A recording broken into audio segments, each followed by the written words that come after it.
Okay, so we can start. Welcome to Tauke Talks, a series of sharing sessions where small but mighty business owners share about their motivation to start their own businesses and the story behind their journey. So, my name is Candy again, and this sharing session is brought to you by RYSE, a program that equips young people with entrepreneurship skills, knowledge to start small businesses. RYSE is also supported by Citi Foundation.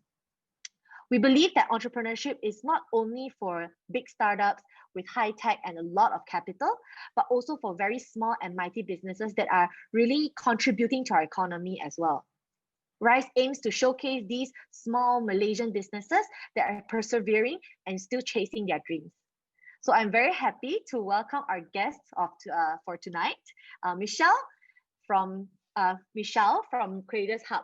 So welcome to Tauke Talks. We're very honored to have you here today. Thank you so much. Hello, everyone.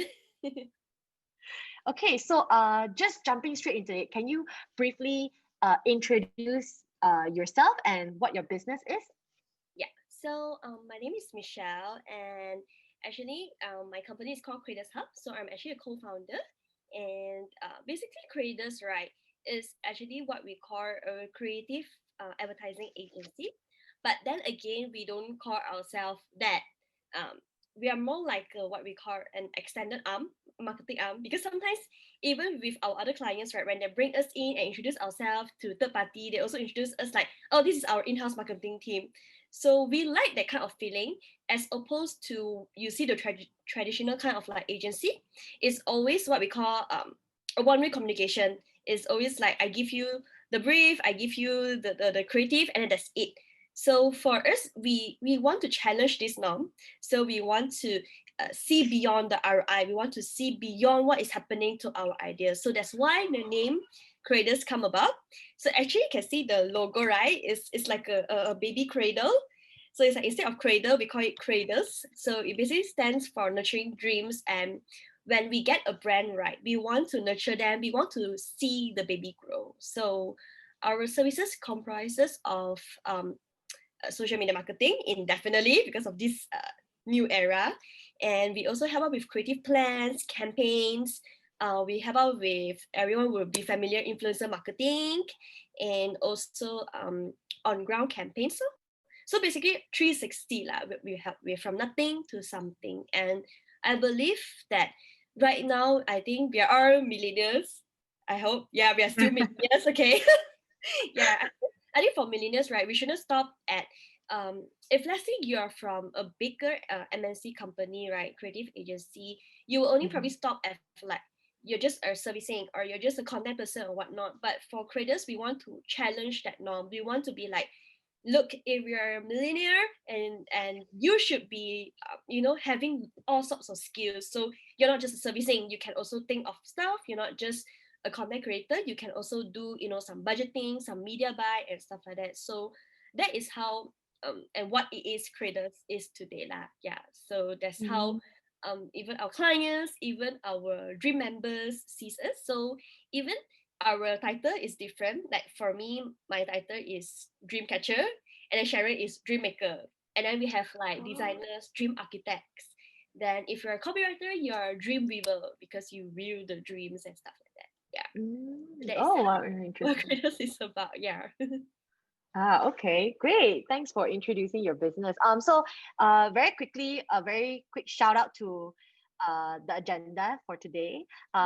So right now we're in the sharing session where I'll be asking Michelle like a bunch of questions that I have prepared for her, and then we'll go into the audience Q&A where everyone in the audience is welcome to type in questions or send in any comments or questions that you have for the Tauke, and we will just read them out on the spot. And I'll be ending the talk with a small announcement, a small promo on a free course that we're giving out to young people in Malaysia right now. That's Yeah. really nice. Really, really nice. I hope I'm still young Yay. that I can join. There's never ending to learning. You are always young. Okay, can we, yeah, so can we move on to the next question? Sure. Okay, yeah, so I would really, really want to find out what actually inspired you to start your own business. Like, tell us the story behind it, Okay. So as opposed to other startups, right? Usually they will tell you like, oh, because we thought of like there's the gap in between the business that I see, or they will always say, it's always like one day we aspire to be a business people. So for Sharon and I, it's a little bit different because we actually met from a previous company. It's a manufacturing hair company. So we manufacture products, hair dyes and all those to overseas and stuff like that. Yep. So uh, that being said, you would get to kind of roughly know the kind of like environment you get to encounter. So that time it was a very bad toxic environment culture there, Mm. because the working culture there is more of like very intimidating, and it kind of like violates your personal space. So there are times, okay, so then there also we have like this marketing team that time. So a marketing team has another is another site than the manufacturing company. So they install like CCTVs and whatnot. Sometimes yeah. So sometimes when you're in a marketing team, right, and you will tend to like joke around with your colleagues because you're not like okay 24 hours doing your job. So even sometimes when we laugh very loudly and we talk a lot, not talk a lot, like in between you have to like joke around, Yeah. and you will see CCTV move, and then you'll get a call from HR, and then they'll be like, what are you guys doing? What are you guys doing? So free, is it? No need to do what is it? And sometimes like if you don't get things done, is a very what we call a very toxic environment, because sometimes when you kind of like miss the deadline by one day, the HR will give you a call and will threaten you like, do you want to die today? You're jeopardizing the whole department and all those uh, because of what you're doing and all those. So it was really, really bad. I think it affected all of us. We are always feeling like a certain kind of like pressure. So that's why Mm. um Sharon and I, we were like, we want to get away from this culture. Then we were Yep. thinking, okay, but if we leave, I mean like if let's say she leave from this company and I leave on my own, then we Yep. wouldn't be together with the existing team. So that's why we were like, you know what, let's just do what we love the most, which is branding and marketing, and just help other people instead. I mean, because our existing company doesn't appreciate whatever we're doing. So that's how from there on Cradershub came about. So I guess the thing here is that we know that we don't want to be um in that kind of like what we call the baby boomer generation kind of like working environment. We don't want where the bosses keep shouting at us, screaming at us, throwing things at us, making we feel like we are useless, like nothing more than just a piece of trash. So Mm. that's how we decided to just walk off, because I think we kind of like had enough, because we dedicated a lot. I think there was this one time we had to do road shows for like 30 for 30 days straight. We didn't take any leave.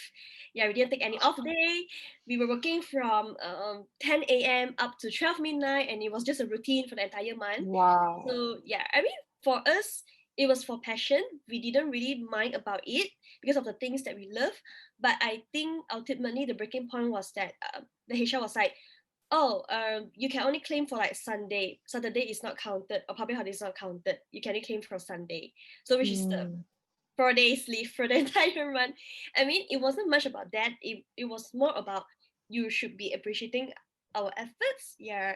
And Yeah. yeah, and then the HR was like, this is what you guys should do. So don't complain so much. Like, even like parking, you cannot claim. And then, yeah, Oh, wow. it was really, really bad, the company. And Mm. yeah, and we just didn't want to being in that kind of environment. So that's how, Yeah. and we wanted to keep our stuff. We love the kind of like bonding that we created. So that's how we Mm. created Creators Hub. Yeah, by doing what we Mm. love the most and by keeping our stuff and getting rid of that kind of like toxic environment. So that's how Mm. Creators Hub came about. Yeah. Yeah, I really resonate with like the whole story. I really agree with when a company has a toxic environment, or they Yeah. don't appreciate their staff. It just makes like really good and loyal staff just turn really, really, Yeah. like very really sad, and then you just feel like, I just want to leave, although this is something I really love. I just cannot, right? Correct. I definitely understand that. Okay, so I have a very interesting question for you. Now that you are your own boss, right? How did you create as because you and Sharon, right, are like the decision makers in your company right now. You can definitely, craft whatever culture and Mm, set whatever HR SOPs you want. So definitely. what were the steps, or what were some things that you put in place to make sure that your team members felt, appreciated? First thing first, we kind of like agree. I mean, we agree that there's no shouting, no screaming, no personal attacks whenever it comes to like any mistakes done. So you don't go around and keep telling people you're gonna die, you're gonna die. If you don't get this done, Yeah. definitely like we don't say that you're useless lah. This simple thing. I mean, sometimes we are all human beings, and I guess that you will make mistakes. So even if it's something that you don't usually do, but because of probably you're just being so overwhelmed with stress and all those, right? So mistakes happen. So we agree we don't go around and make it feel like you're useless. So we don't belittle you. So I think one thing that we also uh, decided that there's no hierarchy. I think even if I mean our staff respect us as like probably like bosses. Okay, I don't like to call ourselves bosses, but the kakak, okay, the tete. But we also wanted everyone to feel that we are all team members. So there's no hierarchy. There's no kind of like, oh, because we work longer than you, so whatever ideas you pass to us is useless. So we don't want that kind of like environment, because I mean, ideas and creativity and innovation, everyone has your own unique sets. So even if you're a junior, right? Like if your ideas are good, of course we're gonna accept it. We're not gonna say like, oh, you know what you think, what you just came into the company like 1 month, you think you are better than me. So we Mm. don't like that kind. And also we always have we have this motto: we play hard, work hard.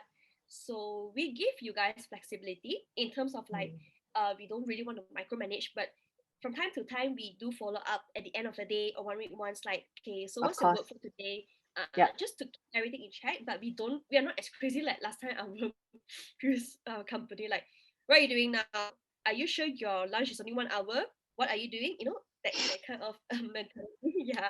So we give flexibility in terms of like you have your own freedom, as long as you know that you need to settle your own work with your own discipline and Mm. stuff. Yeah, so I think that's very important. So with that say, we also work hard, play hard, and we usually have our yearly trip, but this year because of COVID we can't. So every time when we go travel, right, we are just all like friends. We be friends, we talk and we laugh. And then Chinese New Year, we have team gathering. Christmas, we have team gathering. And end of the year for Christmas, right, we usually have what we call um, mind, body, and soul kind of like goals. So Mm. we have to share like what do we want to achieve the next year, stuff like that. So it's more of like, it's not just like stuff anymore. It's more of like we are like all friends to share things out. Yeah. Yeah. Understood. So I think one thing our company says is that everyone have to have good vibes. So even when we hire people, right, we have to see like the Good team, right? vibes. Like, yeah, like, is it good vibes? Like, are you that kind of like someone who has your own hidden agenda? Like, are you Mm. pure? Are you sincere? I think that is something, especially when we get people in to be part of our team. You have to be sincere. You have to be pure. Your agenda has to be pure. Then only then we see it gels with our wife. So Mm. I guess being the person like both Sharon and I, as the person who holds this culture, right, it's very Mm. important for us to filter all this first. So sometimes they Mm. always say that one bad apple can mix the entire basket rotten, right? So this is something very important, I guess. Yeah, I mean, last time we have like some cases and we try to be lenient, but no. So after that, we realized that for you to set the culture, you have to really see what kind of like vibes the person that you want to hire, and then Mm. obviously you have to tolerate each other culture and whatnot. Yeah. So there's definitely no any office politics allowed. If we sense anything, we will be like, okay, just talk it out. What's happening? Like, what is it that you don't are you unhappy about? Mm. So even like like how sometimes they always say that in creative agency, servicing always hates the creative department, creative hates the copywriter, stuff like that. So for us, Mm. there's not much about that. Usually, if let's say Mm. like we be like straight up, hey, I think your deadline that you give right to the client is not realistic. Like, I think you should amend it. Then for us, we're like, oh, okay. So there's always like a balance. We need to Mm, know how to balance it. Yeah. yeah. So again, for us, we said there's no office drama, no office politics. Wherever it is, we have to talk it out and stuff like that. Yeah. So I think very Interesting. important. Yeah. So that's why I think in future, if you guys like ever find a company, I think it's very important when you go for interview, you have to walk around to the company Mm, and see are the mm. workers interacting with each other or not. If they are not, something is wrong, you know, because I mean you're facing your colleagues every single day. You are bound to like talk a little bit. If there's no interaction, then I think something is very wrong.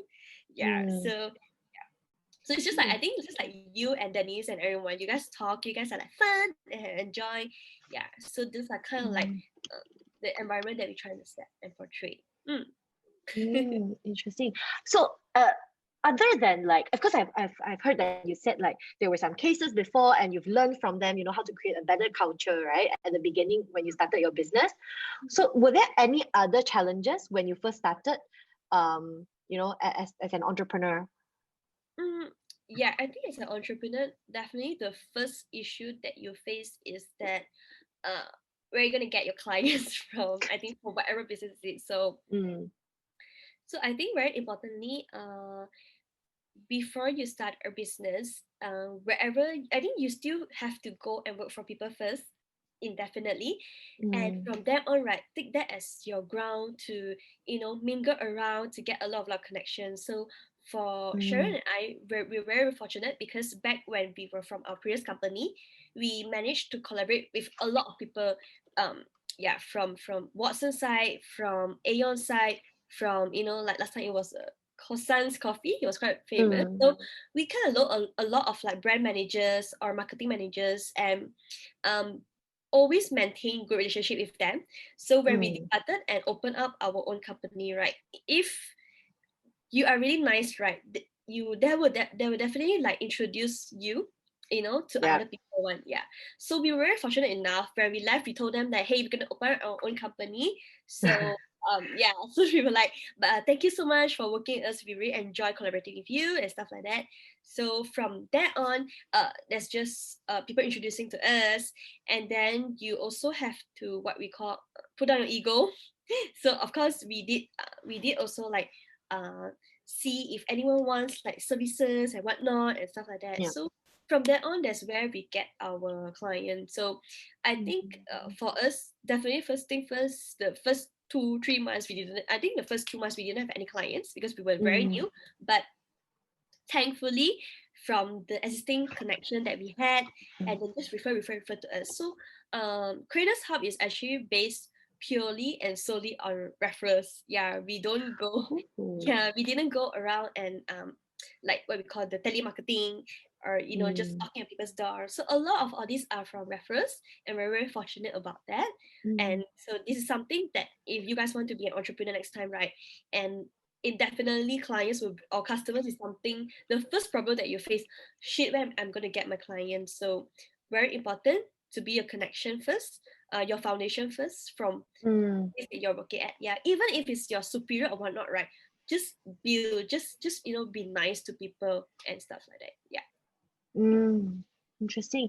So, um, there was an audience question, but I think I will also ask here lah, because since we're in the topic of challenges, right? Hmm. So the question was, how do you manage the cost and expenses incurred to minimize the risk from a small business? Because of course that is a challenge for a lot of businesses. Yeah. Yeah, definitely. So, for that, right, Bush and I, we have to be super Asian, okay? We definitely have to list out all the costs, all the costing and whatnot, right? And then from there on, we see, okay, for example, okay, do we really need this? Do we really need this Mm, at the moment? So, of mm, course, when we were starting out, right, we don't have much clients. So we were thinking, oh, do we really need a copywriter? Do we really need that much of designer now and whatnot. So from there on, we have to see what are the things from all these items, what are the things that you yourself can actually do. So for example, mm, if let's say copywriter, we want to cut off this cost to minimize our costs and losses, right? So fortunately, Sharon herself is a copywriter from another previous agency. So we were like, okay, we can cut that off. So another one is that okay, we need a servicing and a content person. Do we really Mm. need two separate person? Then we were thinking, okay, no, actually, I can take up the role as a project person. I can take up the role as a content Mm. person. So you get to like Mm. minus and stuff. So Yeah. that's why, again, being a millionaire, we are very fortunate enough. We are able, to have the skill to adapt a lot of different skill set. It's not just like you're just um, one skill set. You are master of everything. So from there on, that's how you get to leverage and utilize this and minimize your costs and losses. But uh, before you start anything, right, always Mm. always save up a lot of money. At least, yeah, at least you get to sustain your company for the next 3 months. Very, very, very importantly, without any cash Mm. flow. So that is something will be very helpful. So for anyone who's about to start your own business. Mm. Interesting. So, would you say, if you don't mind me asking, how did you fund like this Crader's Hub? Funding sense is that have to thank Sharon. Sharon is the one major the one with the most cash and others. So definitely we kind of like save up a lot in previously, and then for the first few months, I think for the first 6 to 8 to 1 year, the bosses did not receive any money. Definitely, it was Mm. paid off the employees, the staff, the designers, and stuff like that. So only then, when the company starts to make break even, only then we get to like, okay, take a little bit, a little bit, a little bit. Yeah. So that's how it is. And again, Mm. it's very So it important. was bootstrapped lah. Like you really were like, okay, I have to just do this. So Yeah, cut yeah. all I mean, costs. yeah, there's a lot of sacrifices you have to make indefinitely. You cannot be expecting to have that kind of lifestyle that you have when you're a staff. Because when you're a staff, you have that constant money flowing.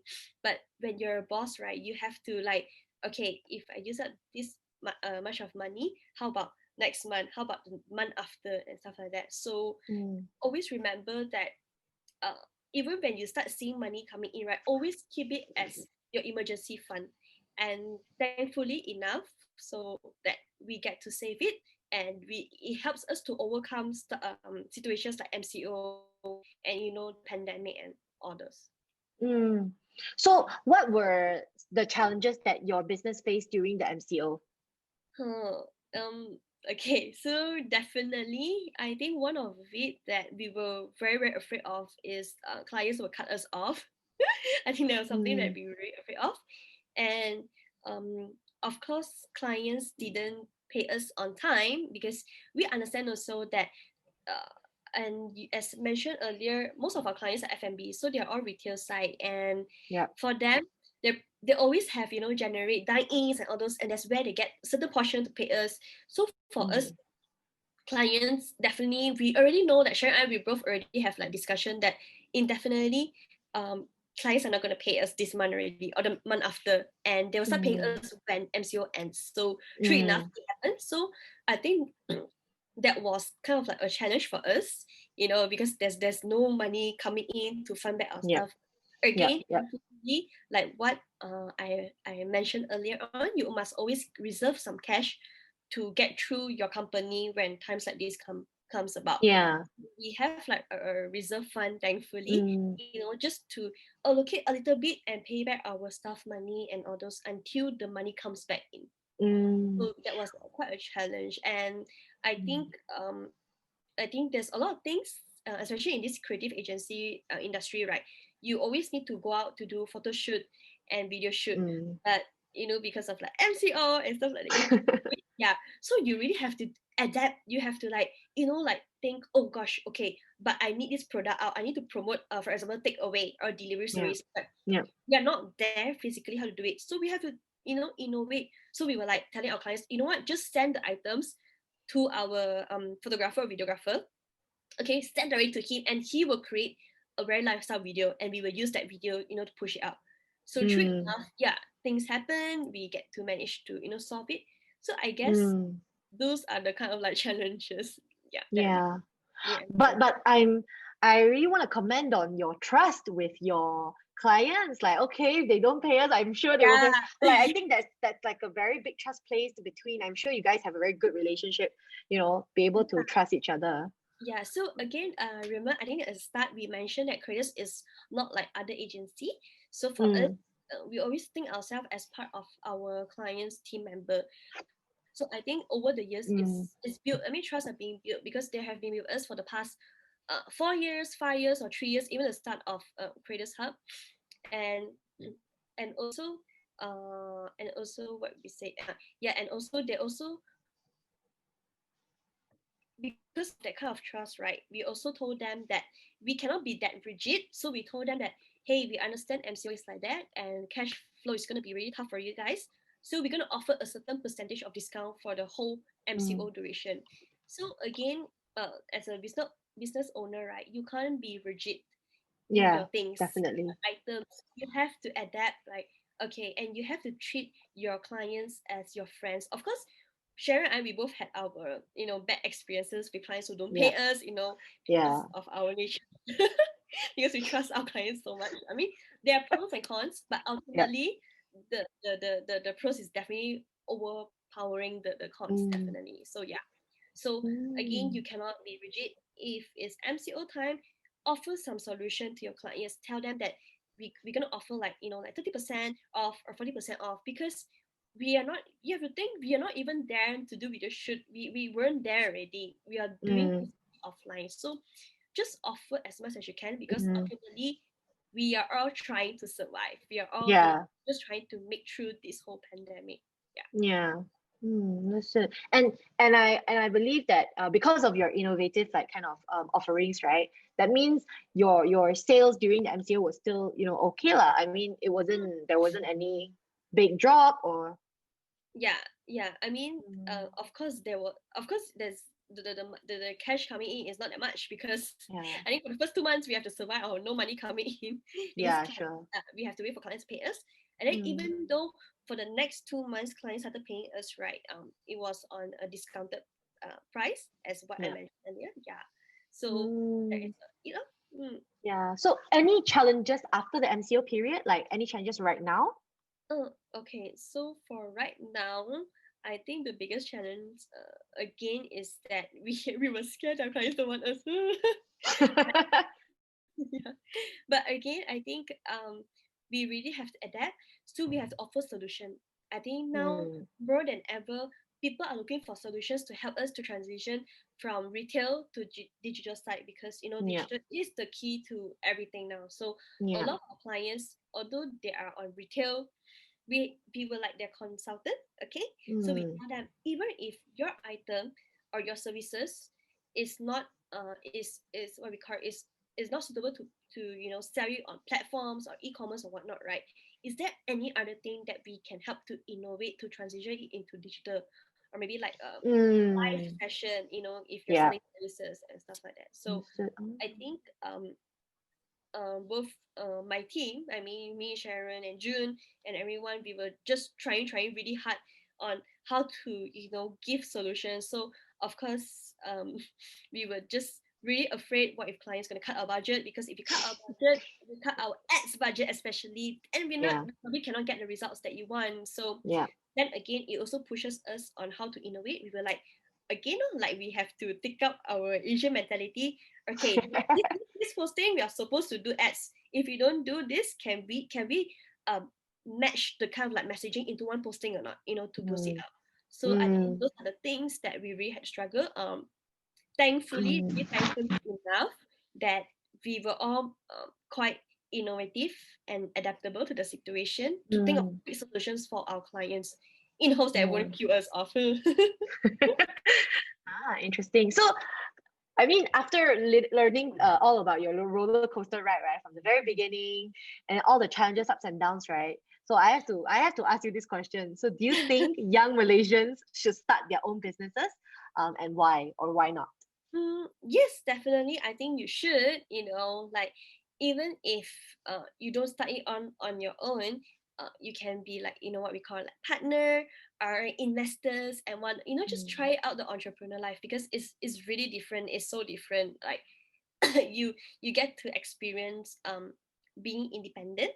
You get mm, to really experience adulting, and you get to learn a mm, lot of things that you never expect you get to learn. Like, for mm, example, it will now push you to innovate.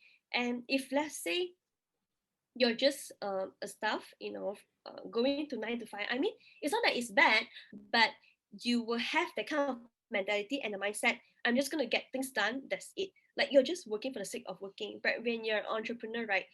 Every day, I mean, as cliche as it sounds, every day is not like a job. Every day is something that you're looking forward to because that's your passion. Because you really want to finish that task because you want to see happen, you want to create it, and you get to see the kind of like fulfillment. And also, uh, sometimes when you get to experience the nice trust that your clients give you, right? It's a very, very Mm, happy feeling. I don't know how to explain, but you'll be like, okay, someone acknowledges the things that I have given to them and they really mm, appreciate, and I really feel happy for this. Yeah. mm, mm. Okay, great. I think that's a very good shout out to the entrepreneur life. Hashtag real adult life. Yeah, adulting, you really get to adult. Okay, so that's all for my questions. We do have one question from the audience here, other than the audience question I asked you just now, right? There's one here from Aishu, says like, what is Cradershub's unique selling point? Obviously, I know you've touched a little bit on, how you digitalize and how you innovate, but like in like, 2 sentences, what would you like? What is the summary of your unique selling point? Mm, this is something that Sharon I unconsciously have this USP, but I think what clients always refer us to as like, they always say we are like emotional branding. I don't know, yeah. So basically it says that we are not just agency. Yeah, because sometimes we Mm. are like their consultants, we are like their Yep. therapists for that. So another check is that because I come from a psychology background. So in a way, for me, my nature, I always like to want to help people. I always want to assist people. So like sometimes like clients, they just like to open up to us, and this Yeah. is something they say that always differentiate creators and then other people, because with other agency, right, clients will never open up to you because they're scared. They're always scared like, okay, you're gonna take my data and do something like that. But with creators, they don't feel it that way, because Mm. with creators they see that we are like friends, we are like your therapist, we are like your solution partner, whatever that you name it. So it's more than that. So Mm. over the years, that's what clients call us. Yeah, they say we provide this kind of like emotional support to our clients. Yeah. Mm. Okay. Great. Thank you so much. Unfortunately, it's already 8:30. Otherwise, I would have just loved to talk Oh, to you for the we'll whole night. we'll talk again soon. Yes, we'll definitely talk again soon. But yeah, thank you so much for your insight, for sharing like your experiences and being very honest about how you actually built up the company and how you sustain your team's loyalty and your team spirit, right? So yeah, so everyone, that was Michelle from Crader's Hub sharing about her life as an entrepreneur at Tauke Talks, which is brought to you by RYSE and supported by Citi Foundation. So I think what really motivated Michelle was that she really just loved what she did. And it was just part of her nature to really be innovative and just help and support other people reach for their dreams, which is why I guess your your tagline is creating dreams, Yeah, the train dreams, yeah, right? nurturing dreams, yeah. So and it's really cute like how you all have like different You catch roles, like, oh, dream catchers, dream weavers. I think it's a very millennial thing and I love it. It's very creative and it really shows like the, I guess, the creativity and the fun side, of a business. And if it's run by the right people, and it can be really fun and positive. So I hope like all of the audience feel inspired and motivated by Michelle to work hard and achieve your goals. And if your goal is to start a small business or learn more about business building, RYSE is organizing an online course. It's called RYSE Online, which is you can see on the video here. And it's a free beginners course to teach you about business building. It's all really basic and it's done through very short, meaningful videos. Um, and if you are between the age 18 to 25, you can also win up to 10K of seed funding. So sign up or learn more at bit.ly/RYSE Online. And don't forget to sign up for our next Tauke Talk, which is YN. from Evermore Flower. So these are the details. The date would be next Wednesday in the morning, 10 a.m., and it will be in Mandarin. So yeah, just sign up with the link down below, bit.ly/Tauke Evermore Flower. Yeah. And to learn more about entrepreneurship or to follow us, here is all our social media accounts. You can come, like, and follow us, and hear more stories, like amazing stories like Michelle's. We will be posting Tauke Talks every week. Thank you Yeah. so So much, Candy, and your team for organizing this meaningful talk. It really, really, really is amazing what you guys are doing. yeah, we really hope to be able to inspire people like you to come out and just create the life that you want, which I think what your kind of the whole goal was for you to create an environment for you Yeah, all to thrive, and which is, I think, it's amazing. Yeah, so thank you again, Michelle. Thank thank you, you, everyone. thank you everyone. So have Thank a you, good night, everyone. everyone. Good night. Bye.